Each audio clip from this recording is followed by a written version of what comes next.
My name is Jade Holmes. I'm 29 years old. 3 months ago, I was rushed into emergency surgery after an accident. I had a ruptured spleen and a collapsed lung, at the same hospital where I work as an ICU nurse. The surgeon said I had less than 2 hours. I survived.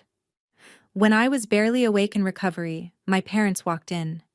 Not to ask if I was okay. Not to hold my hand. They came to refuse the remaining $7,500 after insurance. I nodded and looked away. Then the trauma surgeon stepped into the room. My parents didn't know how closely my life was tied to his, and what he uncovered in the days that followed would unravel a truth my mother had kept buried for 29 years. But to understand how that night changed everything, you need to know what happened the day before the accident. I became an ICU nurse because I wanted to save people. Ironic, isn't it? Sacred Heart Medical Center, Portland, Oregon. 28 beds.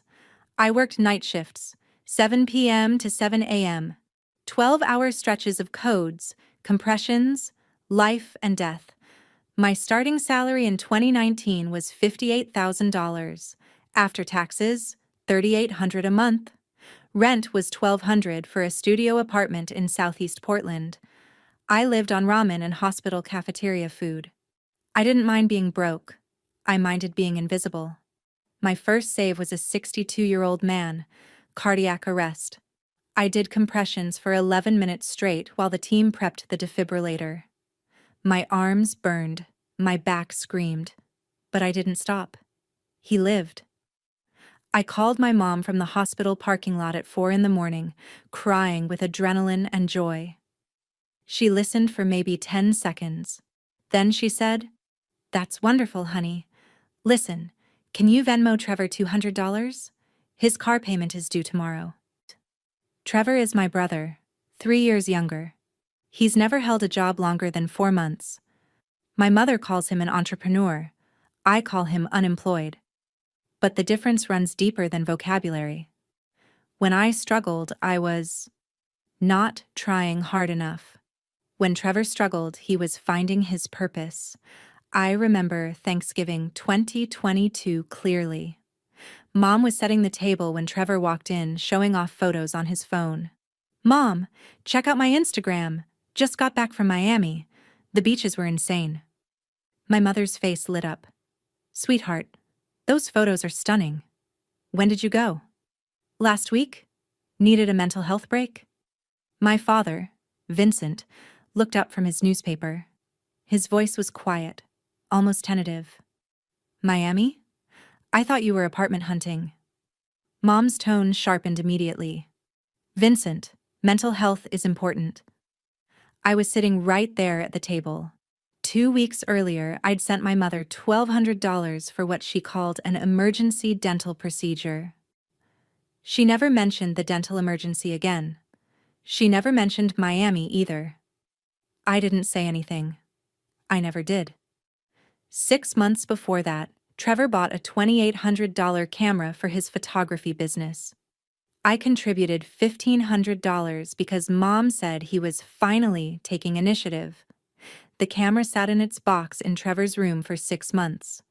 When I finally asked how the business was going, Mom looked at me like I'd insulted her. "Jade, you can't rush creativity." The camera is probably still in that box. I kept a mental list of these moments. The pattern was consistent, relentless even. When I got my ICU position at Sacred Heart, one of the most competitive nursing jobs in Portland, my mother said, "It's just a job, Jade."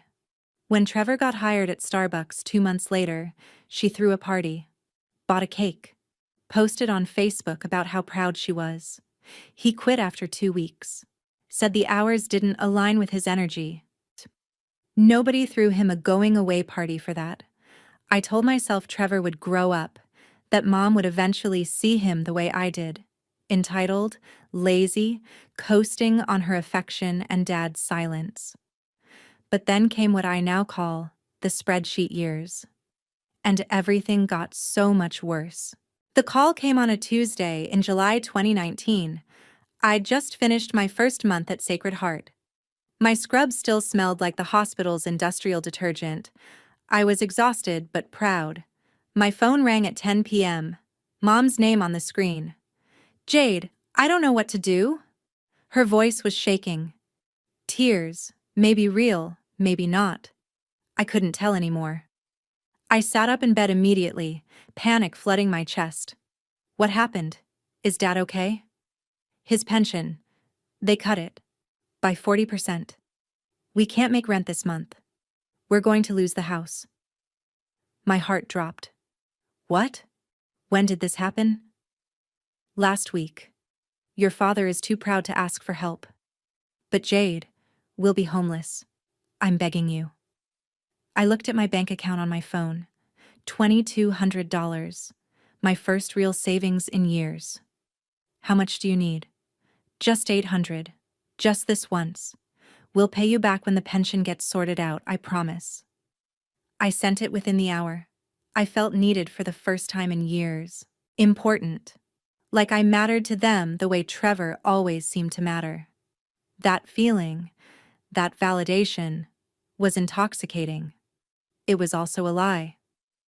2 years later, I saw my father's bank statement sitting on their kitchen counter when I stopped by to drop off groceries. His pension had never been cut. Not by a dollar. But by then, I'd already sent $14,400 more. Mom called it helping family. I called it rent. $800 a month for 18 months straight. When I finally worked up the courage to ask when they'd pay me back, my mother looked at me like I'd slapped her. Pay you back? Jade, you're our daughter. Are you seriously going to charge us for the childhood we gave you? I didn't have an answer for that. So I kept paying. That's when I started the spreadsheet. Not because I wanted to weaponize it later. At least, that's what I told myself at the time. I kept it because I needed proof. Proof that I wasn't imagining the inequality. Proof that I wasn't crazy. Proof that it was real. February 2020. Trevor called me at 11 at night. I'd just gotten home from a 12-hour shift. My feet ached. I had another shift in 9 hours. Jade, I found it. My purpose.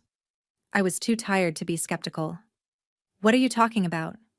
I'm opening a cafe, a real one. Artisan coffee, local pastries, Instagram-worthy interior design. I've found the perfect location. Something in my chest tightened. Trevor, that sounds great, but I need $12,000 for first month's rent, equipment, and inventory. $12,000, my entire emergency fund. Trevor, I don't know if I can... The line went quiet for a second. Then my mother's voice cut in. She'd been on speakerphone the whole time. Jade, this is Trevor's chance. He's finally found his passion. Are you really going to be the reason your brother fails? I looked at my savings account. $12,300. 5 years of saving while working part-time through nursing school. I sent $12,000 the next morning. Trevor's cafe was called Brood Awakening. It opened in April 2020. It closed in August. 4 months. He blamed COVID. But the truth was simpler. Trevor worked maybe 2 days a week. The cafe was never open on time. Customers stopped coming. I asked him once, carefully, if he'd be able to pay me back. He laughed.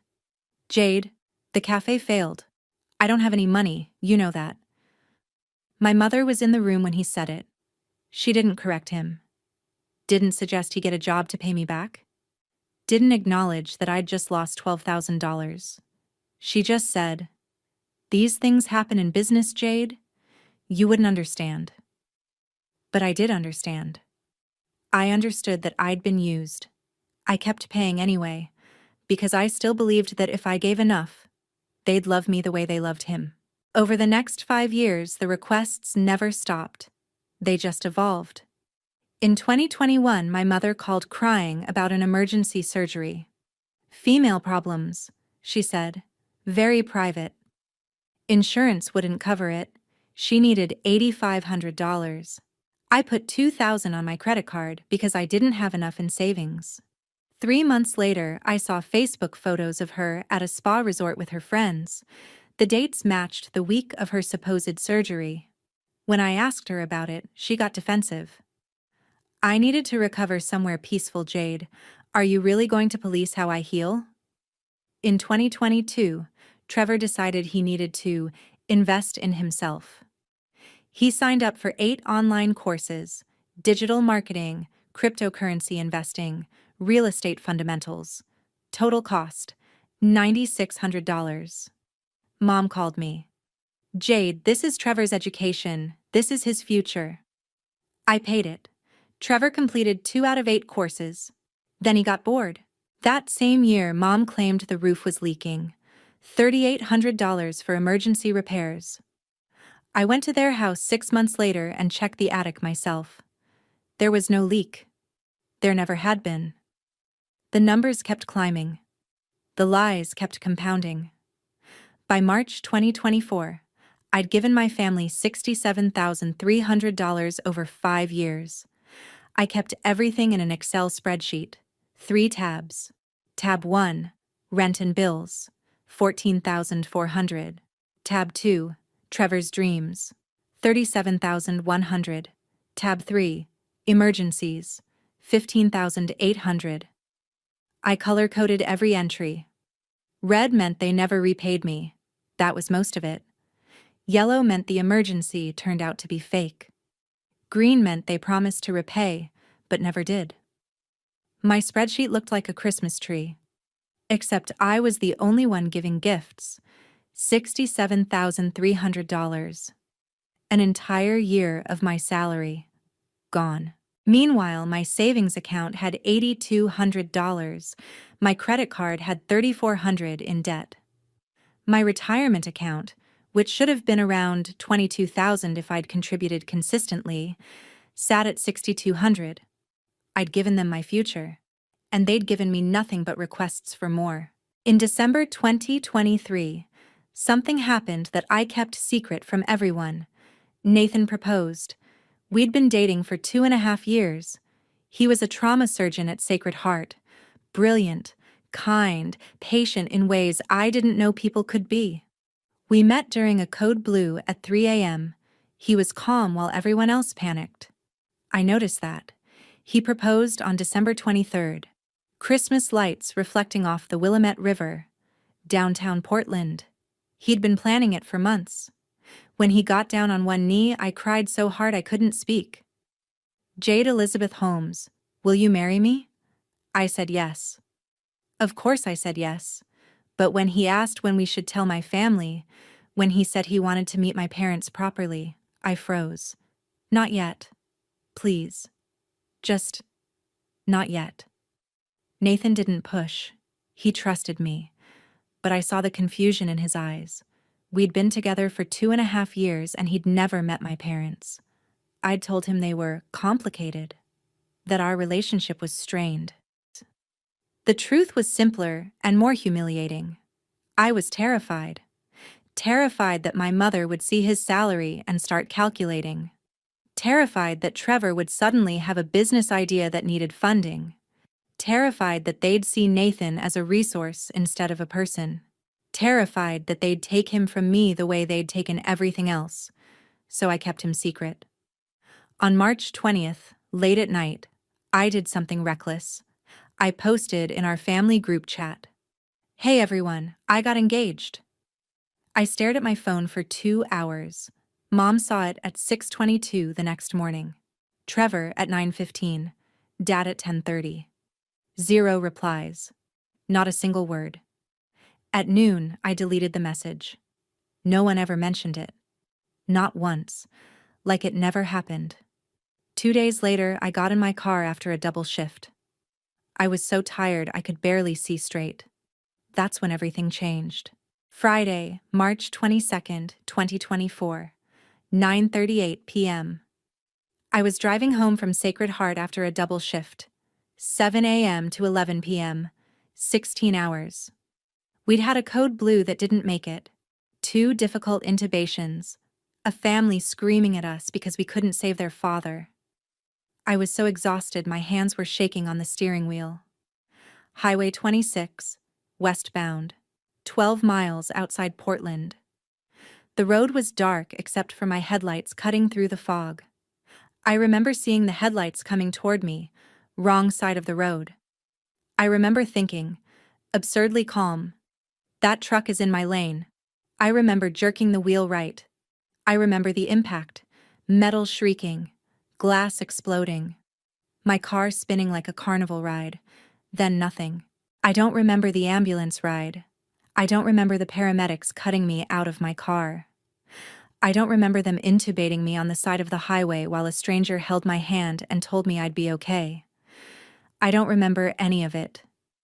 But other people do. 10:04 p.m. I arrived at Sacred Heart Medical Center, my own hospital.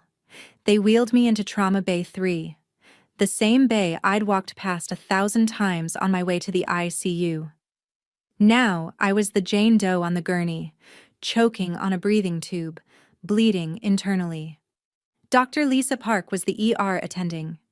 She was reading my vitals to her team when one of the nurses, Sarah Mitchell, my best friend, suddenly stopped moving. "Wait." Sarah's voice cracked. "Oh my God, that's Jade." Dr. Park looked closer at my face. "The ICU nurse?" "Yes. We have to call trauma surgery. Now." At 10:18 p.m., Nathan was paged.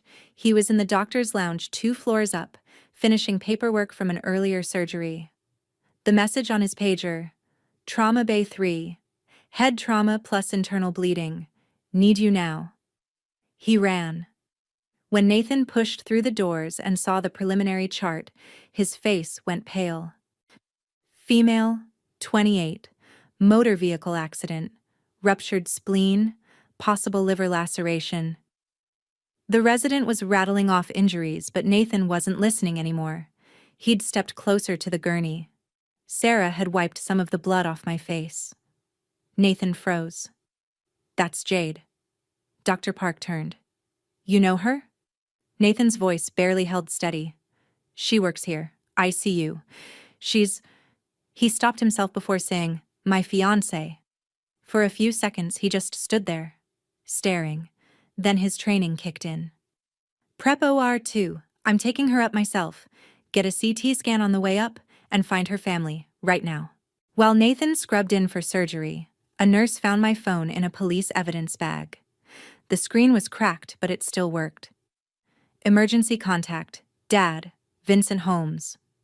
They called him at 10:25 p.m. The phone rang 4 times before he answered. "Hello?" His voice was groggy. "Mr. Holmes, this is Sacred Heart Medical Center. Your daughter Jade was in a serious car accident. She's in our emergency room right now." I imagine my father sitting up in bed, suddenly wide awake. "What? Is she okay?" "She's alive, but she's critical. She needs emergency surgery. We need you and your wife to come to the hospital immediately. We'll be there in 20 minutes. My father woke my mother. I imagine her annoyed, checking the time, asking if it couldn't wait until morning. "Diane, wake up. Jade's been in an accident." "What? What time is it?" "It's an emergency. We have to go. Now." In the car, my mother was on her phone, texting someone. My father's hands were shaking on the steering wheel. "How bad do you think it is?" Mom didn't look up from her screen. "Bad enough they called us." Dad called Trevor, who is at a friend's house. "Son, your sister's been in an accident. Meet us at Sacred Heart." Trevor's response: "Now? Dad, I'm in the middle of— How long is this going to take?" My father hung up on him. They arrived at the hospital at 10:45 p.m., 20 minutes that would destroy everything. My parents were taken to the ER family waiting room. Dad was pacing, still wearing pajama pants under his jacket. His face was gray. Mom sat in a plastic chair, scrolling through her phone. At 10:52 p.m., Nathan walked in. He was still wearing bloody scrubs from his initial assessment of me. "Mr. and Mrs. Holmes?" My father rushed over. "Yes. How is she?" Nathan looked at both of them, His voice was controlled, professional. But I would learn later that his hands were shaking. I'm Dr. Nathan Reed, trauma surgeon. Jade has severe head trauma and internal bleeding. I need to take her to surgery immediately. Without intervention in the next 30 minutes, she won't survive. Dad reached for the clipboard Nathan was holding. Of course, whatever she needs. Where do I sign? That's when Mary Chen walked in. Mary was the hospital financial counselor.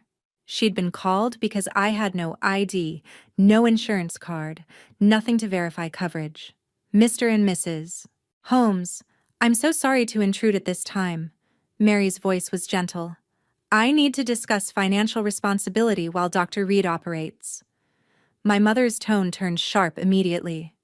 Can't this wait? Our daughter is dying. Mary stayed professional. I understand. This will only take a moment. Jade's insurance will cover approximately 70% of the estimated surgery costs. The remaining balance is about $7,500. We need a guarantor. Someone who agrees to cover the out-of-pocket costs if Jade is unable to pay. Dad didn't hesitate. I'll sign. Where? But my mother grabbed his arm. Wait. Vincent, we need to think about this. Dad looked at her, confused. Think about what? She needs surgery now. Mom turned to Mary. What if insurance denies the claim? What if it's more than $7,500? What if it's $20,000? $30,000? Mary's expression remained neutral, but her voice was careful. Mrs. Holmes, this is emergency surgery. Insurance will cover the majority. You're not paying now, just guaranteeing. We can't guarantee anything. We don't have that kind of money. My father's voice rose. Diane, we have savings. We have the emergency fund. We don't, Vincent. The room went quiet. Mary looked between them, her professional mask starting to crack. I understand financial strain, Mary said slowly. But your daughter's life is at stake. The surgery is time-sensitive. My mother's face hardened. I understand that. But we have to be practical. That's when she said it. The words that ended everything. We can't afford this. We just spent $49,000 on Trevor's Europe trip. Our savings is gone. If insurance doesn't cover everything and we're stuck with a $20,000 bill. Her hand flew to her mouth. She'd said it out loud. $49,000. Trevor's Europe trip. My father's face went completely white. Mary Chen's expression shifted from professional sympathy to something closer to disgust. And Nathan? Nathan was in the hallway. He'd been on his way to the OR. He'd come back to grab my updated CT scan results. He heard everything. Nathan stepped into the waiting room. His voice was ice cold. Excuse me. My mother spun around. Who are? Nathan cut her off. I need to ask you something. He looked directly at my mother. Are you really her parents? My mother's face flushed. Of course we are. How dare you? What kind of parents refuse to guarantee their dying daughter's surgery after spending $49,000 on a vacation? Silence. My father was staring at the floor. My mother opened her mouth. Closed it. Opened it again. Mary Chen quietly excused herself, stepping toward the door. Nathan turned to my father. His voice softened slightly.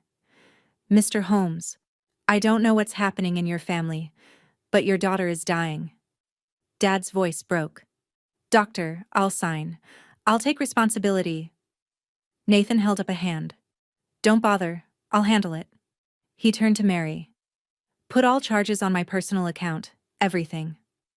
Mary hesitated. Dr. Reed, that's highly unusual. Do it. Then Nathan looked back at my parents. What he said next, I wouldn't learn until days later. But it changed everything. And for the record, I'm not just her surgeon. I'm her fiancé. We've been together for 2.5 years. She never told you about me because she knew you'd do exactly what you're doing now. See me as a wallet, not a person. My mother's mouth fell open. Nathan's final words were quiet but absolute.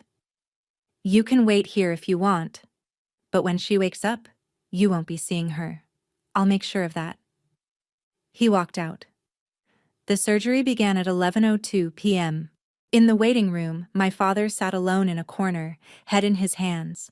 My mother sat on the opposite side, arms crossed, defensive.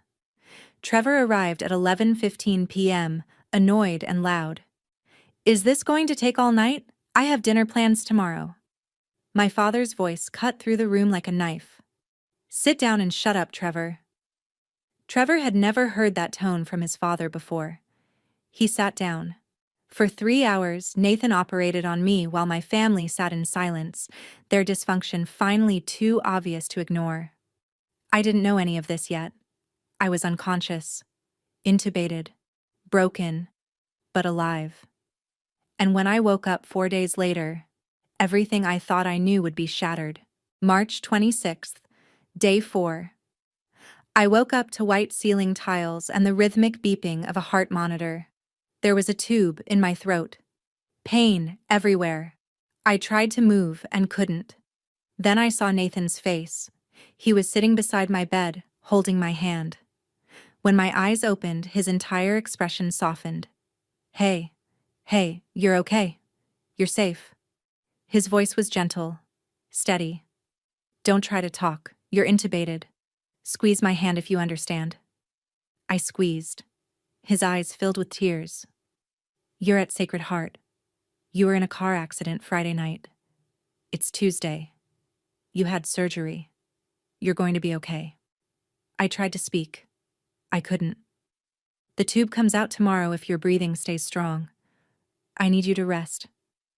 But first, he paused. I need to tell you something. About your parents. My parents? Were they here? Were they worried? Nathan pulled his chair closer. They came to the hospital that night. It didn't go well. Over the next 10 minutes, with me unable to speak or move, Nathan told me everything. About the financial counselor, about my mother refusing to sign, about the $49,000, about the question he'd asked them. I walked in and I asked them, Are you really her parents? Even through the haze of painkillers, I felt something crack open in my chest. I told them I was your fiancé, Nathan continued. They didn't know about me, about us. Your mom looked shocked. Your dad looked ashamed. He took a breath. I paid for everything, Jade. The surgery, the ICU, all of it. And I banned them from visiting you. I wanted to ask where they were now. I wanted to ask about my father. Nathan seemed to read my mind. Your dad tried to come yesterday. I let him in for 5 minutes. He cried the whole time. He kept saying he was sorry. Tears ran down my face. Your mom tried to come this morning. Security stopped her. She caused a scene. Said I was turning you against your family. Nathan reached for his phone. There's something else. Something Sarah told me I should show you, but only when you're ready. He turned the screen toward me. It was a screenshot of the family group chat.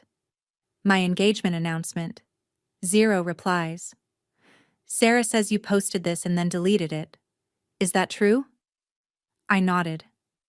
The tears came harder. Nathan's voice broke. Jade, why didn't you tell me they treated you like this? Because I didn't want him to see how little I was worth to them. But he was about to see everything. The next day, they removed the breathing tube. My voice was raspy, weak. But it worked.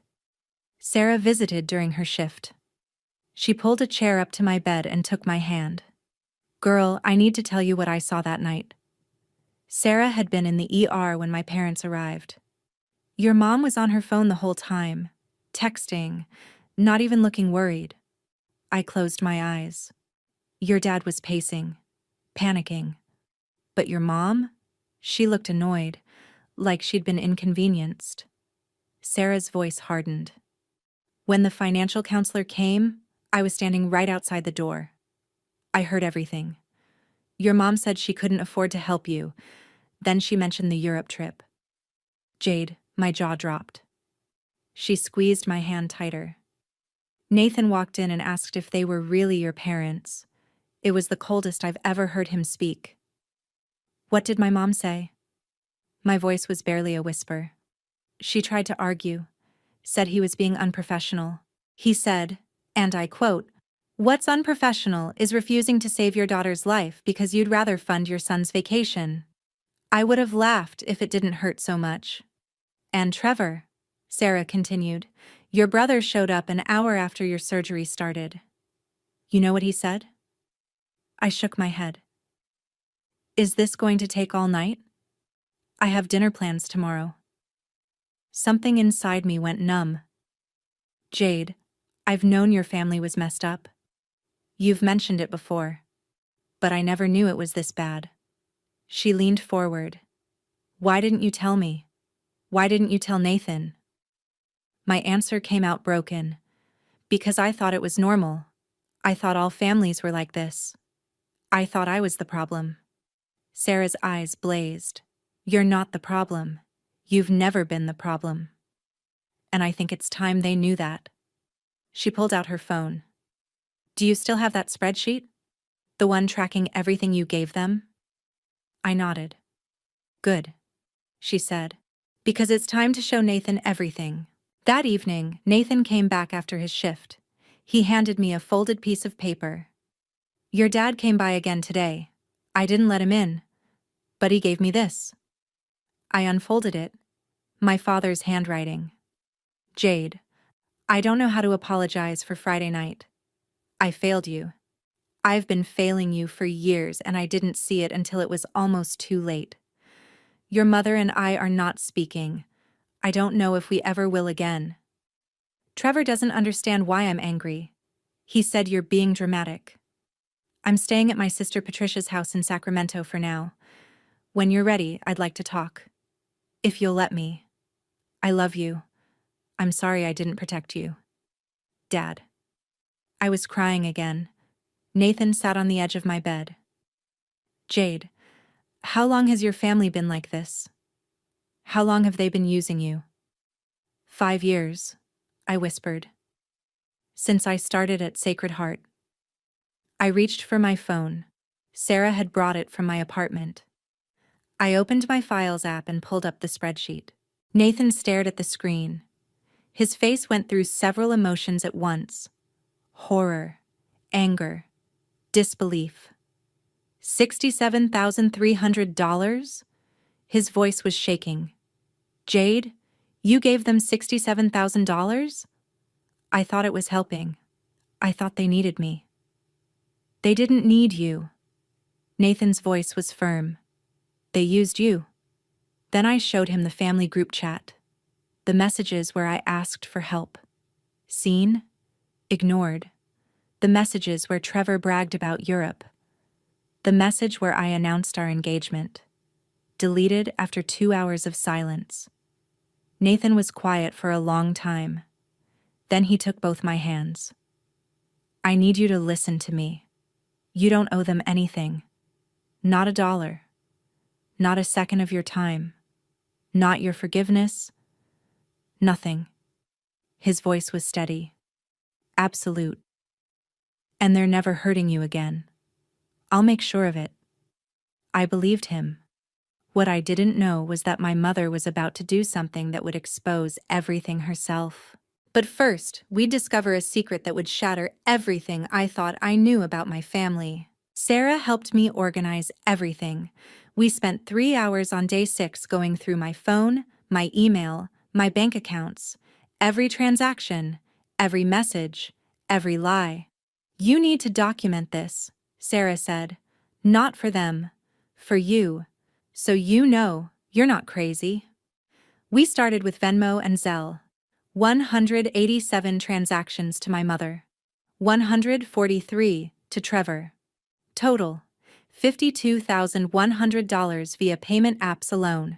The earliest transfer, July 2019. Rent, thanks honey. The latest, March 15th, 2024. 1 week before my accident. Emergency, need $300. Then we found the bank transfers. $15,200 in direct deposits to their account. Most labeled family support, or emergency, or loan, will repay.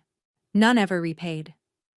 Sarah created a master spreadsheet with color coding: red for proven lies, yellow for suspected lies, green for legitimate needs, which turned out to be about 3%, blue for repaid amounts. There was no blue.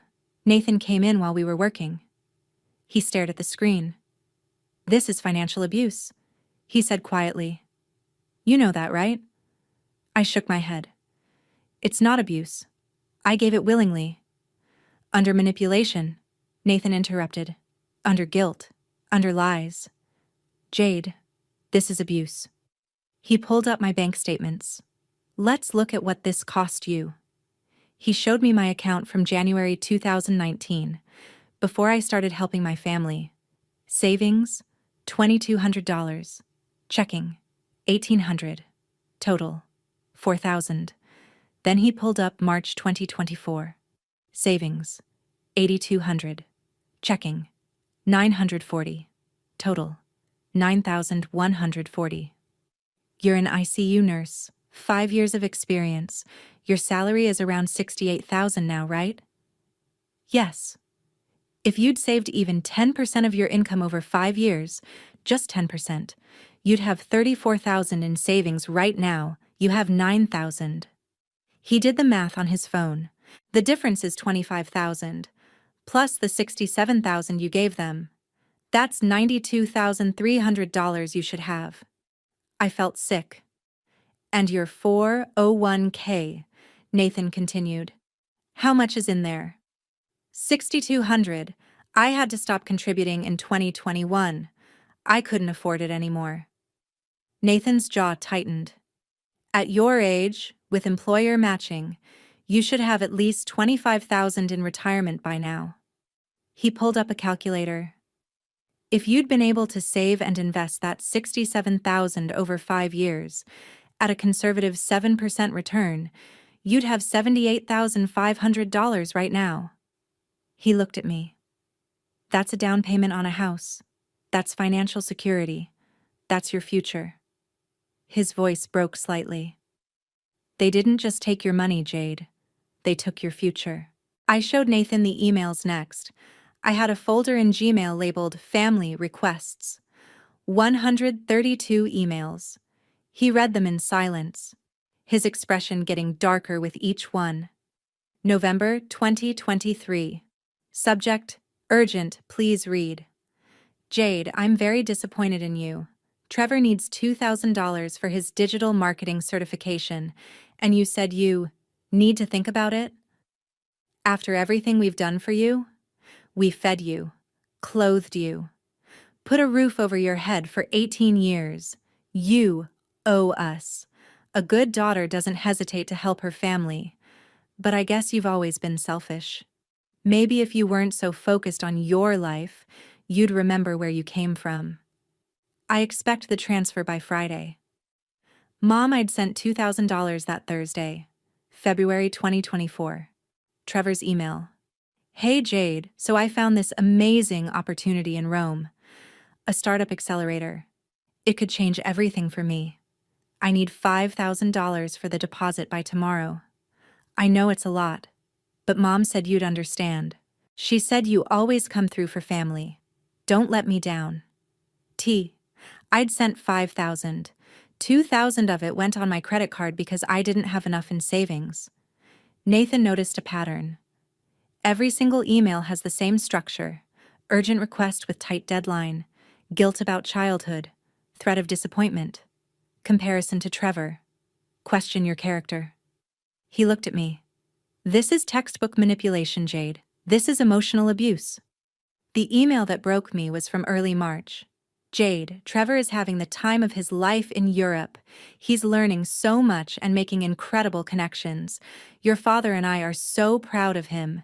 He's going to do amazing things. By the way, we need $300 for groceries this week. Can you send it today? Thanks, honey. Mom. P.S. Trevor posted the most beautiful photo from the Eiffel Tower. You should check his Instagram." I'd sent $300. Then I sat in my car and cried for 20 minutes. Nathan put the phone down. How did you survive this? How did you keep going? I thought if I gave enough, I whispered, they'd love me like they love him. Sarah had been reading over our shoulders. Show him the group chat, she said. The whole thing. The group chat was worse. Message after message of Trevor showing off. Mom praising him, me asking for help and being ignored. March 10th. Trevor. Guys, check out my IG, best pasta in Florence. Mom. So proud of my successful son. March 11th. Me. Can someone pick me up from night shift tomorrow? My car is in the shop and Uber is $40. Seen by Mom at 8:43 a.m. Seen by Trevor at 9:15 a.m. Seen by Dad at 10:22 a.m. No replies. March 14th. Me. Happy birthday, Dad. Love you. Hope you have a great day. 0 reactions. 0 replies. March 18th. Trevor. Mom, I need another $500. Found a vintage Rolex in Rome? Mom. Sent honey. Your father said yes to the full watch too. Use the emergency card. Trevor. You're the best mom ever. Nathan scrolled through months of this. His face was pale. They're never speaking to you again, he said. Not if I have anything to do with it. Day 7. My last day in the ICU before moving to Nathan's apartment. That morning, my mother showed up. She'd convinced the guard she'd changed and needed to see her daughter. She pushed past the nurse station and walked straight into my room. Jade. Oh, my baby girl. I've been so worried. I looked at her. My voice was cold. Mom, you need to leave. She kept coming. Sweetheart, there's been a terrible misunderstanding. That night, I was in shock. I didn't know what I was saying. Nathan stood up from his chair. Mrs. Holmes, you're not supposed to be here. She ignored him completely. Jade, honey, you know Mommy loves you. I would never abandon you. That doctor is lying. He's trying to turn you against your own family. I felt something harden in my chest. Nathan didn't lie. Sarah heard you. The billing coordinator heard you. You refused to sign. My mother's face shifted, calculating. I was confused, stressed. You can't blame me for one moment of... You said you spent $49,000 on Trevor's trip. You said you couldn't afford $7,500 to save my life. She sat on the edge of my bed, grabbing my hand. Okay. Yes. I said that. But you have to understand, Trevor is our investment. He has a future. He's going to be successful and take care of us when we're old. She squeezed my hand tighter. You already have a job. You're stable. You don't need us like he does. Nathan's voice cut through the room like a blade. Did you just say your son is your investment and Jade isn't? My mother froze. That's not what I meant. I pulled my hand away. You've always seen me as less, as not worth it. My mother tried to backtrack, but I'd already decided. Nathan, can you hand me my phone? He did. I looked at my mother. You want to know why I never told you about Nathan? Why I kept him secret for 2.5 years? She was defensive immediately. Because you're selfish. You wanted to keep him all to yourself. No, because I knew you'd do exactly what you're doing now. Try to use him. I opened my phone and scrolled to the group chat. I want you to see what I see. The ICU room had a smart TV mounted on the wall. Patient entertainment. Nathan pulled an HDMI adapter from his pocket. Doctors carried them for case presentations. He connected my phone to the TV. The group chat appeared on a 50-inch screen. Every ignored message, every cry for help, every silence. My mother stared at the screen. Jade, what are you? I want you to see what you did. She looked at the messages, the dates, the read receipts. Her face went pale. Then she turned and walked out without a word. Sarah had been standing in the doorway. She saw everything. After my mother left, Sarah hugged me. You did good, she whispered. I nodded. That was the moment I realized something. I had evidence. I had witnesses. I had the truth documented in spreadsheets and screenshots and bank statements. But I wasn't going to use it. Not yet. Because 2 weeks later, my mother would do something that would expose everything herself. And this time, she'd do it to 50 people. Day 11, April 2nd.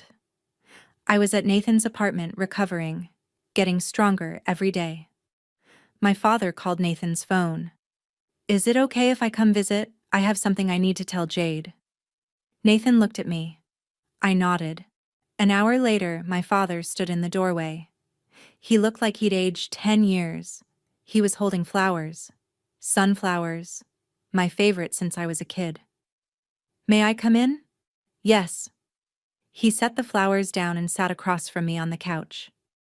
Jade, I don't have words for what happened. I failed you.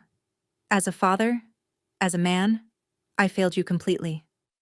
Dad. He held up a hand. No. Let me finish. I've been a coward for years. I watched your mother treat you like you were less than Trevor.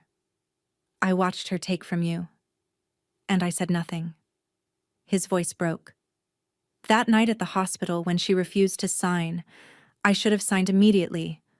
I should have thrown her out. Instead, I hesitated. Tears ran down his face. I'm so sorry. I wanted to tell him it was okay, but it wasn't. Dad, I need to ask you something about the surgery. Did I need a blood transfusion? Nathan was standing in the kitchen listening. No, Nathan said. You were stable. Why do you ask, Mr. Holmes? My father looked embarrassed. I should have offered. I'm O positive. Universal donor. I've donated blood before. If she'd needed it. Nathan went very still. Mr. Holmes, Jade is B positive. My father looked confused. B? But I thought O could donate to anyone? O can donate to anyone, yes, but... Nathan's voice was careful, gentle. Mr. Holmes, do you know your wife's blood type? Diane? She's a positive. I remember her mentioning it years ago when she donated at a church drive. Why? Nathan sat down slowly. I need to tell you something, and I'm only telling you because it's medically relevant and you have a right to know. The room went very quiet. Blood type genetics are very specific. If you're O positive and your wife is A positive, you can only produce children with type O or type A blood, never B. Nathan pulled up a chart on his phone. For a child to have B blood, at least one parent must carry the B allele. He looked at my father. There's no genetic combination where O and A parents produce a B child. My father's face went blank. Processing. So Jade? She's not. Biologically, you cannot be her father. I'm sorry. The words hung in the air. I felt like the floor had dropped out from under me. Dad? I don't understand. My father stood immediately, came to me, knelt beside the couch and took my hands. Jade, listen to me, listen. His voice was fierce. I don't care whose blood you have. I don't care about genetics or biology or any of that. Tears streamed down his face. I raised you. I taught you to ride a bike. I was at every school play, every graduation, every important moment of your life. He squeezed my hands. You are my daughter. You will always be my daughter. Did you know? I was crying. All these years, did you know? He shook his head. I swear to you, I just found out 30 seconds ago. Nathan's voice was quiet. Mr. Holmes, that means your wife had an affair. And she's known Jade isn't yours for 28 years. My father's face showed grief, betrayal, rage. But when he looked at me, only love. I need to go home. I need to find out the truth. But Jade, he squeezed my hands tighter. Biology doesn't make a father. Love does. And I love you. 3 days later, my father called. I found something. Letters. From a man named Gregory. He came over that evening with a manila folder. Inside, printed emails, handwritten notes, bank statements, photos, evidence of a 28-year-old secret. November 1995. Email from Gregory Thornton to my mother. Diane. Last night was a mistake. I have a wife, 2 kids, a career I've built for 15 years. I can't throw that away for this. We need to end this. Please don't contact me at the office anymore. Greg, March 1996. A note in my mother's handwriting. March 12, 1996. I'm pregnant. 8 weeks. It's Greg's. The timing. Vincent and I hadn't been intimate for months. We were fighting about his mother moving in. Greg won't return my calls. His secretary said he's unavailable indefinitely. I thought about not keeping it. But Vincent would ask questions, and I can't afford the procedure without him knowing. I have to keep this baby and pretend it's Vincent's. If Vincent ever finds out, I'll lose everything. This mistake is going to ruin my life. I have to make sure she never knows. I read it 3 times. My mother called me a mistake before I was even born. Bank statements from 1996 to 2021. Monthly deposits of $500 from G. Thornton. A notation in my mother's handwriting. Child support, secret account, never tell Vincent. The deposit stopped in March 2021. A newspaper obituary clipped and saved. Gregory William Thornton, 57, corporate attorney, passed away March 15, 2021. My mother had written on it, "Finally over. Secret dies with him." A photo from 1995. My mother, 26 years old, standing close to a man in a suit, his hand on her waist. On the back, in her handwriting, Morrison and Partners Holiday Party, December 1995, the night everything changed. My father sat quietly while I read everything. "You knew," I whispered, "and you still love me?" He knelt in front of me again. Jade Elizabeth Holmes, you are my daughter, not Gregory's, not biologically, but in every way that matters. His voice was shaking but firm. I changed your diapers. I walked you to school. I taught you to drive. I sat in the ER with you when you broke your arm at 12. I was there for every moment of your life. Gregory wasn't. He took money and ran. He gripped my hands. Biology is just science. Love is choice. And I choose you every single day. I understood then what my mother had done.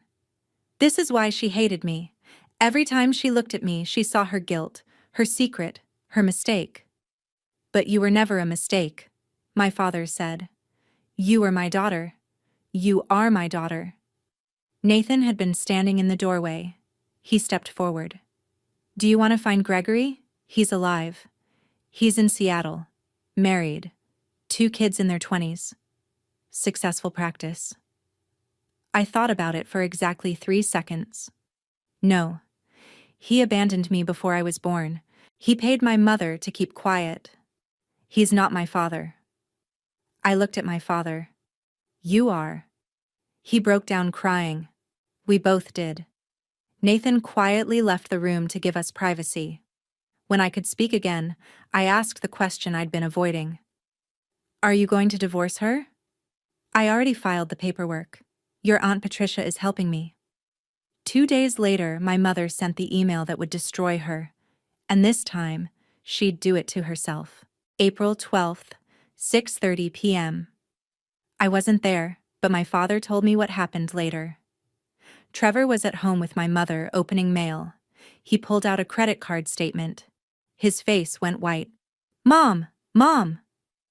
My mother came from the kitchen. What? My credit card bill. So? Pay it.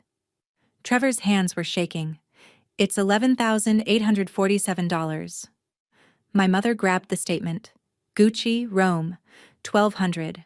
Louis Vuitton, Paris, 2,800. Cartier, Barcelona, 3,400. Vintage Rolex dealer, Rome, 3,200.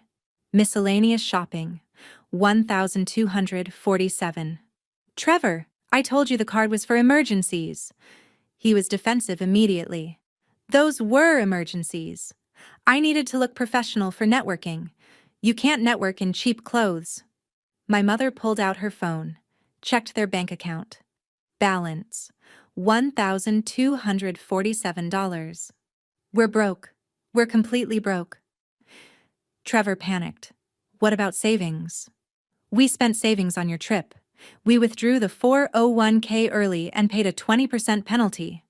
Well, what about Dad? Your father left. He filed for divorce. He's not giving us a dime. There was a pause. Then Trevor said it. What about Jade? My mother's face hardened. She's not answering my calls. She blocked me. Then email her. She can't block email. My mother hesitated. I don't think she'll help. She was very angry at the hospital. Trevor's voice turned cruel. Then make her feel guilty. Remind her she owes us. We raised her. He leaned closer. And if she still says no, threaten to cut her off. Tell her she's dead to us. She'll cave. She always does. My mother sat down at the computer at 6:45 p.m. She started typing. At first it was manipulation, calculated guilt. But as she wrote, she got angrier. The email transformed into a rant, a weapon. At 7:03 p.m. she typed her daughter's name in the recipient field. Gmail auto-filled.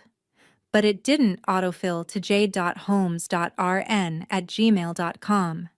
It autofilled to Holmes Extended Family, a group email list with 50 people.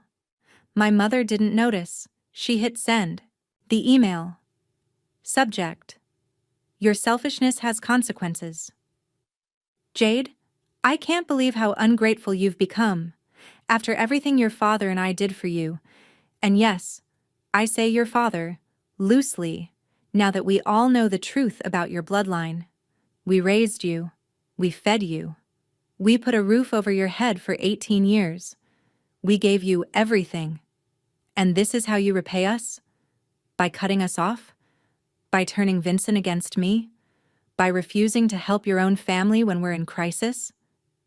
Trevor's credit card bill is $11,847 from his networking trip, a trip that will pay off when he's successful.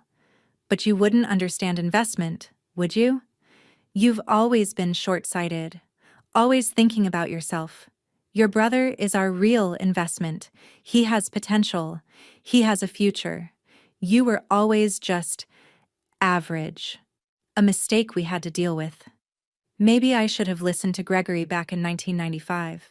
He was right about everything. He said you'd be nothing but trouble. And here we are. That doctor of yours can afford $20,000 without even noticing it. If you don't wire us the money by Monday, don't bother coming to any family events ever again. You'll be dead to us. And before you get on your high horse, remember, we have receipts too. All those times we borrowed money from you, you gave that willingly. You can't prove otherwise. You owe us, Jade. And if you don't pay up, everyone will know what kind of daughter you really are. Don't test me. Your mother, for now. 7:04 p.m. My mother's phone started buzzing. Text from her brother Alan. Diane, what the hell is this email? Text from Vincent's sister Patricia.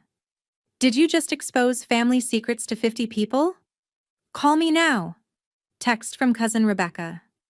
Did you really just call Jade a mistake? My mother looked at Trevor, confused. Why is everyone texting me? How did they? She opened her sent mail folder. 2. Holmes Extended Family, 50. Her face went completely white. Oh no. Oh God, no. Trevor leaned over her shoulder. Mom, did you send that to everyone? She tried to recall the email. Too late.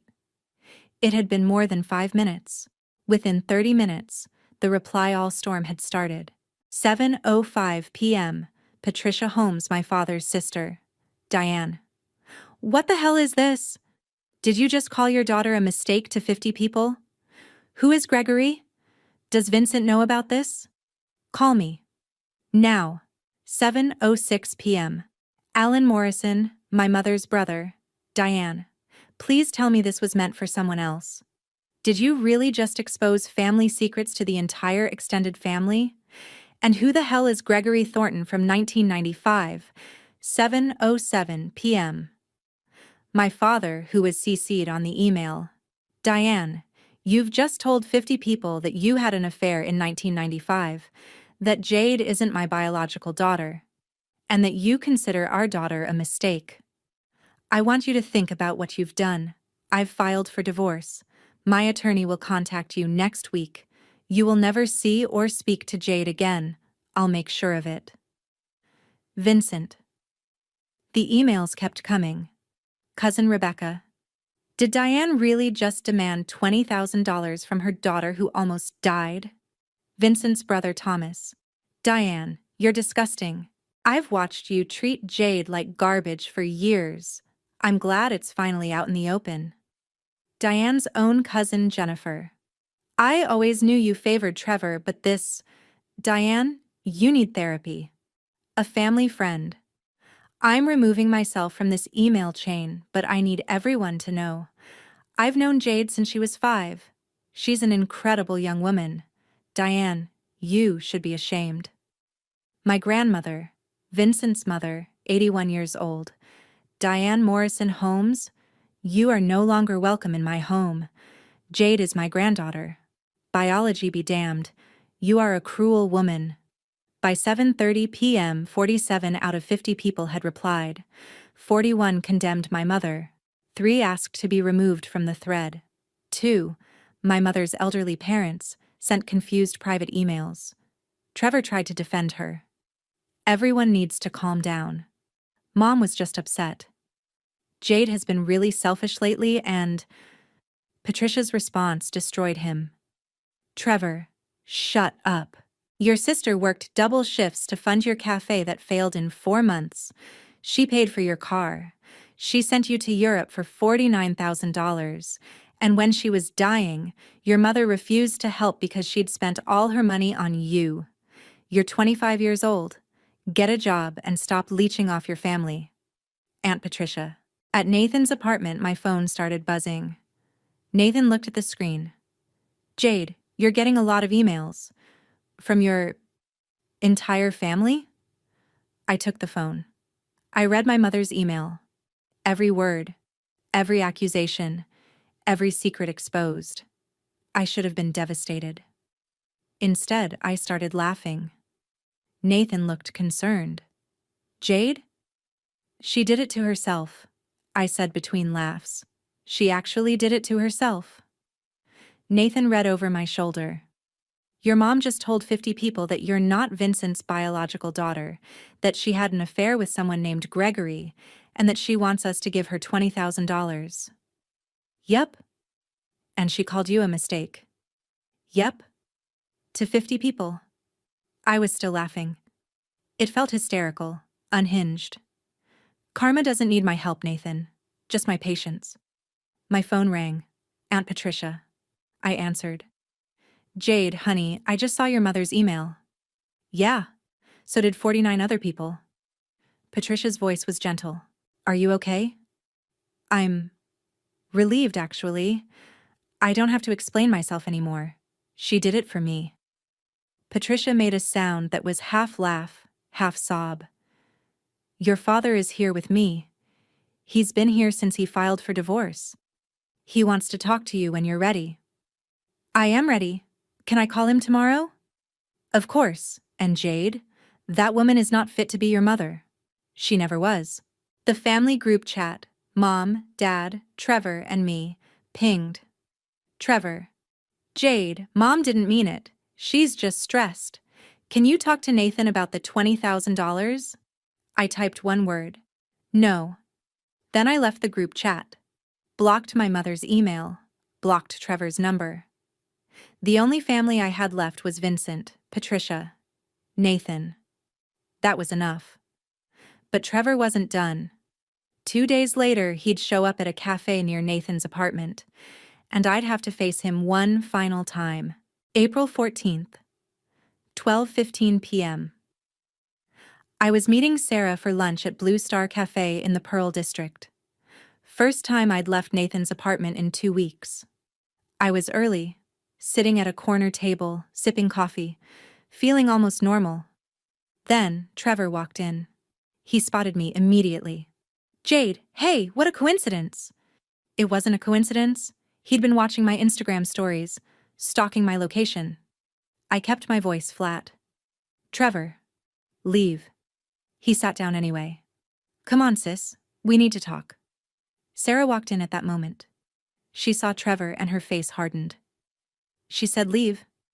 Trevor ignored her completely. "This is between family, okay?" He turned to me. Forced a smile. "Look, I know things got intense. Mom's email was bad. I told her she shouldn't have sent it. She sent it to 50 people, Trevor. It was an accident. She meant to send it just to you. She was just emotional." I stared at him. She called me a mistake. She said Gregory was right about me. She demanded $20,000. Trevor shifted uncomfortably. "Yeah, about that. Europe ended up costing more than expected." "More than the 49,000?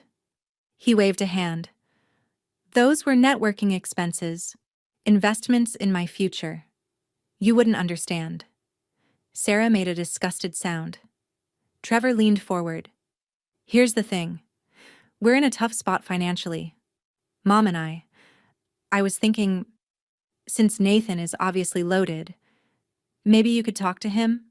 Ask for a loan? Just 20,000. We'll pay you back." I couldn't believe what I was hearing. "You're actually serious?" "Dead serious. Family helps family, Jade. You've always been good at that." Something snapped. "Let me get this straight. You want me to ask my fiancé for $20,000 to pay your credit card bills from your vacation that Mom and Dad funded with $49,000 while I almost died, and they refused to sign a $7,500 guarantor form?" Trevor was defensive immediately. "Okay, when you say it like that, it sounds bad." "Because it is bad, Trevor." He scoffed. "That's not fair. Mom was in shock that night. She didn't mean—" "She said she couldn't afford it. Then she mentioned your Europe trip. In the same breath." Trevor's face hardened. "That's different. I'm the son. I'm supposed to carry on the family name, build wealth, take care of Mom and Dad when they're old." He actually said this, out loud. You're a nurse. You have a steady job. You don't need extra money like I do." Sarah exploded. "Did you just say she's just a nurse? She saves lives." Trevor turned to her, annoyed. "Can you butt out? This is family business." I stood up. "We're done here." Trevor grabbed my wrist. "Wait. You haven't answered. Will you ask Nathan or not?" That's when Nathan appeared. He'd come to surprise me for lunch. Perfect timing. "Let go of her. Now." Trevor released my wrist and looked up at Nathan. He tried to look confident, but I saw him swallow. "Oh, the doctor. Look, man, this is between Jade and me. Family stuff." Nathan stepped between us. "You need to leave." Trevor stood up, trying to match Nathan's height. He couldn't. "Dude, stay out of this. Jade and I are just discussing—" "I heard what you were discussing. You want $20,000 to pay credit card bills from a vacation you took while your sister almost died." Trevor's confidence wavered. He turned back to me. "See? This is what I'm talking about. You're letting him control you. The old Jade would have helped, but now you're being— Being what, Trevor? Selfish. Ungrateful. Mom was right about you. You know what? Forget the 20,000, but don't come crawling back when you need us. When your perfect doctor life falls apart. Vincent is my family." Trevor's face twisted with malice. "Vincent's not even your real dad." Mom told me about Gregory, about the affair. You're not even a real Holmes. I slapped him. Hard. The cafe went completely silent. I'd never hit anyone in my 28 years of life. But Trevor's words? My hand was shaking. Don't you dare. Vincent is more of a father than any biological donor could ever be. He chose to love me. You chose to use me. Trevor held his cheek, genuinely shocked. You hit me. You assaulted me. I could press charges. Nathan pulled out his phone. Go ahead. I have 12 witnesses who just watched you grab her wrist first. That's battery. Try me. A barista nodded. Someone at another table held up their phone. I got it on video. Trevor backed toward the door. You're both crazy. Mom was right. You're selfish. You're ungrateful. You'll regret this. Nathan's voice was calm. Absolute. Security is 30 seconds away. Leave. Now. Trevor left, yelling the whole way out. Don't come crawling back when you need us. You'll need us someday. I called after him, loud enough for him to hear. I won't. The cafe was still quiet. Then the barista brought over 2 coffees. On the house? That guy was an asshole. A woman at the next table leaned over. Your brother sounds like a piece of work. He's not my brother anymore, I said. Sarah hugged me. I can't believe you slapped him. I can't either. Nathan sat down and took my hand. How do you feel? Free, I said. And I meant it. The next morning, my father called. Jade, it's Dad. Is this a good time? Yes, hi Dad. I heard about Trevor, at the cafe. Are you all right? I slapped him. There was a pause. Then, good. Good? He grabbed you. He disrespected you. He deserved it. I started crying. Relief, maybe. Or release. Jade, I need to say something. I've been a coward for 28 years. His voice was thick with emotion. I watched Diane favor Trevor. I watched her take from you. I watched her treat you like you were less than. And I said nothing. I told myself I was keeping the peace, that it wasn't that bad, that you were strong enough to handle it. He took a breath. But the truth is, I was weak. I chose the easy path. I chose silence over protecting you. Dad, when you were dying in that hospital and Diane refused to sign, I should have thrown her out immediately. I should have signed without hesitation. Instead, I let her speak. I let her delay. I failed you when you needed me most. His voice broke. Can you forgive me? Dad, you're the only one who showed up. You're the only one who chose me over the secret. You didn't fail me. You saved me. I could hear him crying. I'm divorcing your mother. The papers are filed. I'm staying with Patricia until I find an apartment. And Jade? I know I can't undo 28 years. But I'd like to try. I'd like to be the father you deserved all along. I'd like that too, Dad. 3 hours later, my mother called from an unknown number. I answered without thinking. Jade, please, don't hang up. I recognized her voice immediately. Mom. I'm sorry, for the email, for everything. I was stressed. I wasn't thinking. You called me a mistake, in writing, to 50 people. I didn't mean it. You're not a mistake. I was just angry. Her voice shifted harder. Jade, I'm your mother. You can't cut me out. Family is family. Vincent is family. You're just biology. She made a sharp sound. You don't mean that. You're being influenced by that man.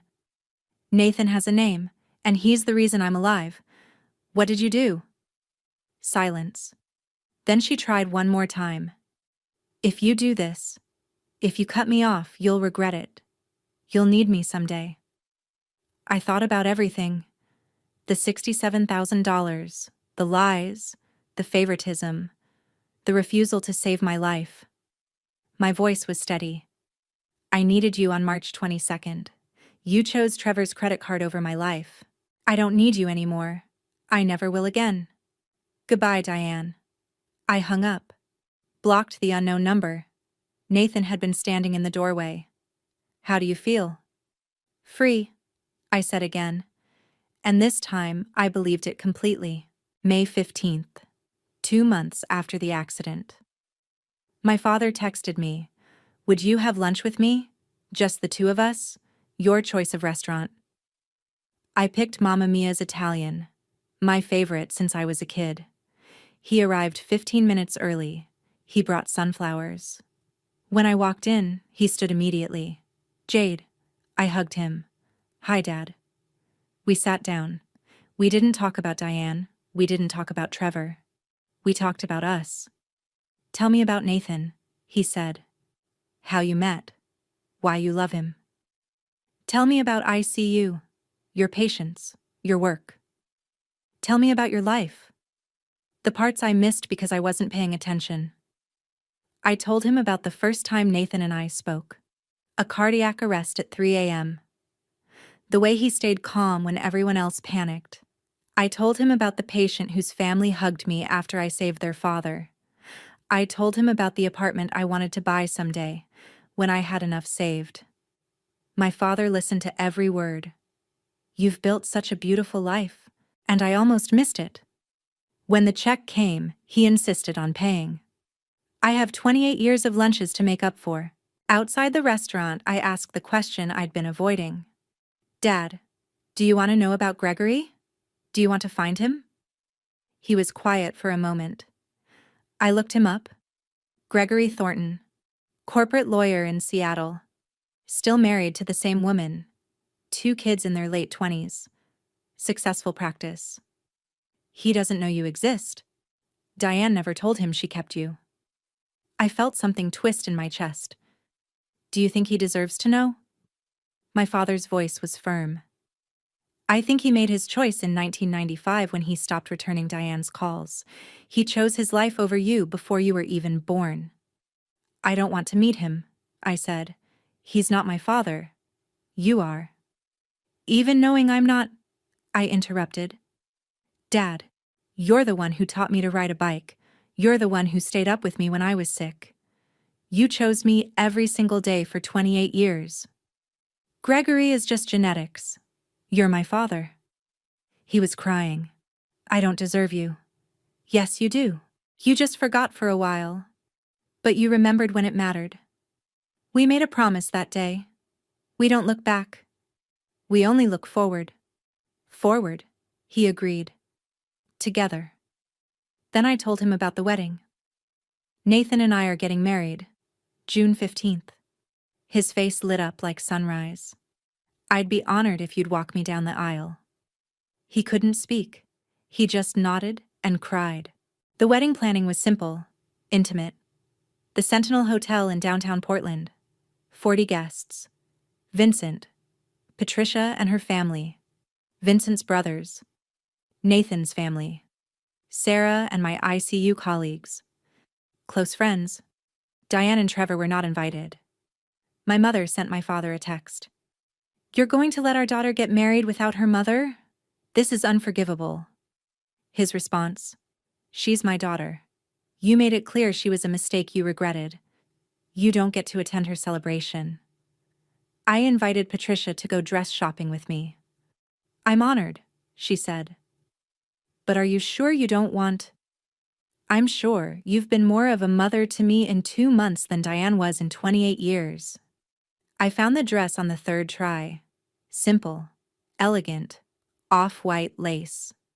Patricia cried when she saw me in it. "You're beautiful, honey. I wish my mom was here to see this." Patricia looked confused for a second. Then I smiled. "I meant you." She broke down completely. The rehearsal dinner was the night before the wedding. My father gave a speech. 28 years ago, a baby came into my life. I didn't know then that biology would try to tell me she wasn't mine. He looked at me. But I know now what matters. Love is a choice. And I choose Jade. Every single day. He raised his glass. "Nathan, You're getting the best woman I know. Take care of her, and welcome to our family." Everyone stood, raised their glasses. Diane and Trevor weren't there to see it. The next day was my wedding, and my father would be the one to walk me down the aisle. June 15th, 2024. The Sentinel Hotel, Portland. The music started. Canon in D. Everyone stood. My father offered his arm. "Ready?" More than ready. We started walking. Slowly. He kept his hand over mine. "Jade, I need you to know something. This, right now, is the proudest moment of my life." I was already crying. "Dad, not because you're getting married, but because despite everything, you became this incredible woman, and I get to be your father." Every step down that aisle, he whispered, "You are so loved. You are so worthy. You are my daughter." At the altar, the pastor asked, "Who gives this woman to be married?" My father's voice was strong, clear. "I do, with pride and joy." He kissed my forehead, shook Nathan's hand. "Take care of my daughter." "Always," Nathan said. My father sat in the front row beside Patricia, both of them crying. There was empty space where my mother should have been. I didn't miss her. The ceremony was beautiful, but the moment I'll remember forever came at the reception. The father-daughter dance. "My Girl," by The Temptations. My father led me to the dance floor. His hands were shaking. "I haven't danced in 20 years. You're doing great, Dad." As we swayed, he laughed nervously. "I practiced. This week. In Patricia's living room. Watching YouTube videos." I laughed. "Really? I wanted to do this right. For you." We danced in silence for a moment. Then he said, "Jade, I need to tell you something. About your mother." "Dad, not tonight. Just this. Then never again." He took a breath. "The divorce will be final next month. She's not contesting it. Trevor moved to Arizona with her sister. He's still Trevor. Your mother asked me to tell you she's sorry, that she wants to talk." I looked up at him. "What did you say?" I said no, that you've moved on, that she lost her chance. "Thank you." His voice broke. "I love you, Jade. Not because of blood, not because of obligation. I love you because you're you, because in 28 years, you've been the best thing in my life. I'm sorry it took almost losing you for me to say it out loud. Dad, you saved my life. Not Nathan. You." He looked confused. "When you chose me over her secret, when you chose truth over lies, you gave me permission to save myself. You're my hero." The song ended. He kissed my forehead, whispered, "This is what a father looks like." The room applauded. I looked at my father, not the man who gave me his DNA, but the man who gave me his love. And I knew. I had a father. Not because of biology, because of choice. Sarah approached the microphone. "I'd like to say a few words about my best friend." She told the story of meeting me on my first day at Sacred Heart. How I was terrified and excited and ready to save the world. For 5 years, I watched Jade give. To her patients, to her family, to everyone except herself. Her voice hardened slightly. I watched her work double shifts so she could send money home. I watched her skip meals. I watched her delete an engagement announcement after no one responded. The room went very quiet. And then, on March 22nd, I watched her family refuse to save her life. Sarah looked directly at me. But I also saw something else. I saw Nathan step up without hesitation. I saw Vincent realize what he'd been missing for 28 years. She raised her glass. "So here's to Jade, the strongest person I know, who finally learned that you can't pour from an empty cup. Here's to Nathan, who saw Jade's worth when her own family couldn't. And here's to Vincent, who chose love over biology. To the real family!" Everyone stood. "To the real family!" 6 months later. December 15th, 2024. Nathan and I bought a house. 2 bedrooms, small yard, 10 minutes from Sacred Heart. My financial situation had completely changed. Savings, $18,500. Credit card, paid off. 401k, contributions resumed. Now at $9,800. Debt to family, 0. My father was thriving. He'd moved into an apartment near us. He came over twice a week for dinner. He was dating a kind woman named Ellen, a librarian. According to Patricia, Diane was living with her sister in Arizona, working part-time at a dental office. She told people her daughter abandoned her. Trevor was working at a car dealership in Phoenix. He'd lasted 2 months so far. He'd sent me a Facebook friend request. I declined. He'd asked my father for money twice. My father said no both times. I'd started therapy in May. Weekly sessions about boundaries, self-worth, breaking cycles. Nathan and I were stronger than ever. December 14th. My father called. Jade, can you and Nathan come for dinner tomorrow? I have news. We went. He and Ellen were both there, smiling nervously. I wanted you both to hear this from me first. Ellen and I are engaged. I hugged him so hard he laughed. Dad, that's wonderful. We're thinking a small ceremony in the spring. And Jade, I'd like you to be my best woman. I'd be honored. Ellen joined us. Jade, your father talks about you constantly, about how proud he is. He does? My father smiled. Every day. You're my daughter. My real daughter. Biology be damned. Looking at my father, happy for the first time in decades. Looking at Nathan, the man who saved my life in more ways than one. Looking at the text from Sarah. Coffee tomorrow? My treat. No family drama allowed. I realized something. I lost a mother who never loved me. I lost a brother who only used me. But I gained a father who chose me. A husband who protected me. A family who celebrates me. For 28 years, I thought I had to earn love. That if I just gave enough, sacrificed enough, became enough, they'd see my worth. But worth isn't earned, it's inherent. And the people who love you, they see it immediately. 6 months ago, I was dying in an ER while my mother refused to save me. Today, I'm drinking wine in my father's apartment, planning his wedding, holding my husband's hand. The math is simple. Money lost to family, $67,300. Money gained in self-worth, priceless. Sometimes you have to lose everything to find out what you actually had. And what you had was never what you lost. If you've ever felt invisible in your own family, if you've ever given until you had nothing left, if you've ever wondered if you were the problem, you're not. You never were. The people who love you will show up. They'll choose you. Not because they have to, but because they want to.